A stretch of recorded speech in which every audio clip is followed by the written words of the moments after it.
Hello folks, this is the garden so far. I'm just trying to take some the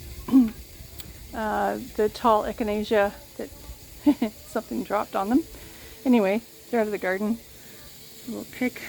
I'm looking at the progress of the apple mint. It's growing really well. Most in particular, it's really pretty hardy there. A couple dry leaves, it's not bad.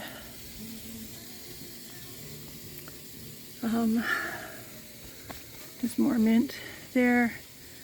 The lemon balm has really filled out quite a bit. The thyme is wet, but otherwise doing quite well. The chive is down there.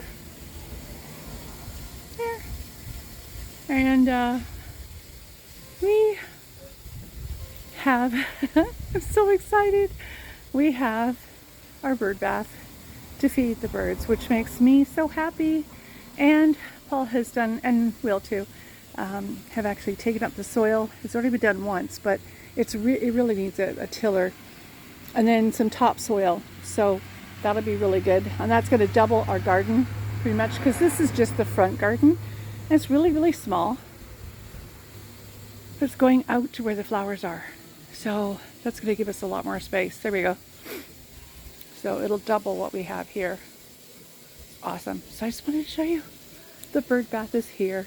Got it on Marketplace. So happy. And it's like the lavender is just so happy to see it. I don't know. I'm happy. I'm so excited. I can't wait till they see it. See you later.